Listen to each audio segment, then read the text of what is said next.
is up, sexy beast? Crazy Rabbit here, and Infinite Warfare just released their Zombies trailer, and I gotta say, I'm actually pretty excited. So when I first heard that Infinite Warfare was doing zombies, I was like, oh god, please no. Don't do anything like Treyarch, don't do anything like Treyarch. And I was really worried that it was gonna be something like Exo Zombies, where they just tried to copy Treyarch zombies too much, and it didn't work out.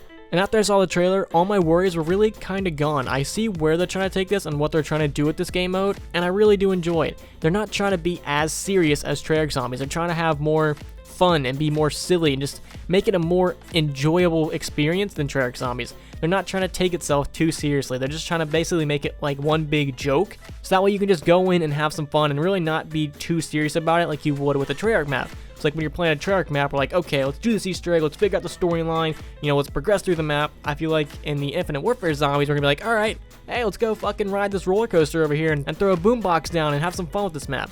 I feel like this game mode just really isn't going to take itself too seriously, and is going to focus more on just having a good time and being enjoyable and having fun.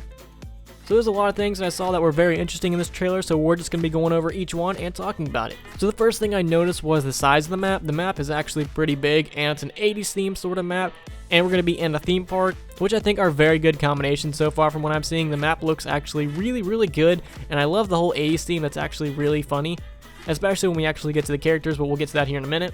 So the first thing I noticed was we can ride a lot of rides and use a lot of rides to our advantage. Like, we can get on rides and kill zombies, we can use rides to kill zombies. Fuck it, maybe zombies can get on rides and actually kill us. I don't know. It just looks like almost everything in this map is actually interactable, and I can't wait to see what all we can do and how much fun we can have with it. Maybe we can use certain rides to our advantage, and maybe zombies can actually use certain rides to their advantage. Who knows? I just can't wait to see what all rides we can interact with and what they actually do.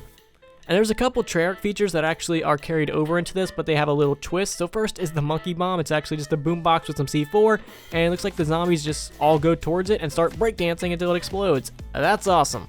They also brought the mystery box back, but it's going to be called the magic wheel. Pretty self-explanatory. And we do have details on two weapons. We have the Discord, which is going to be a single shot pistol that fires energy bullets. You kill a zombie with this and they spin around, arms out, and they knock other zombies basically into space. There's also another gun called the Face Melter. This is a single shot energy pistol too, and when you kill zombies with this, they literally rocket upwards, as you are seeing right now. And that's what this weapon does. Basically turns zombies into rockets. Like, they're going for the moon, man. They're trying to beat the Soviets. And we also have fate and fortune cards and candy perks. I'm assuming candy perks are just like regular perks, like Juggernaut, Double Tap, and stuff like that. I'm assuming they have their own version of those. And I think maybe fate and fortune cards might actually be like Gobblegum. It says single match upgrades that can greatly enhance a subject's abilities. Build a deck of up to 5 cards to bring into the game. These cards can be earned in-game and by completing challenges and progressing through the story. So I'm assuming this is this game's version of Gobblegum or something similar to that. Now, like I said before, this is an 80s themed sort of map, so we do have 80s themed sort of characters. We got Andre, Poindexter, Sally, and AJ, basically very stereotypical 80s people. And we also looks like we have some clown zombies. I'm not sure if they like spawn in certain areas or if these are like the boss zombies. I'm assuming they just spawn in like certain areas. We go to like the clown section and all of a sudden we have fucking Krusty the Clown over here trying to attack us. And it does look like we might have some type of drops. As you can see right here, we have a money symbol. So maybe this actually gives you points or something, or whatever the currency we actually use in this game is. But it does look like we might have some type of drops in this game. And like I said earlier, there's a lot of interactable things in this map, and it looks like this disco ball is a trap. So when you activate it, I guess zombies will go into the middle of it and start breakdancing, and then this disco ball shoots their penises and then it lights them on fire, because this dude's crotch is on fire right now.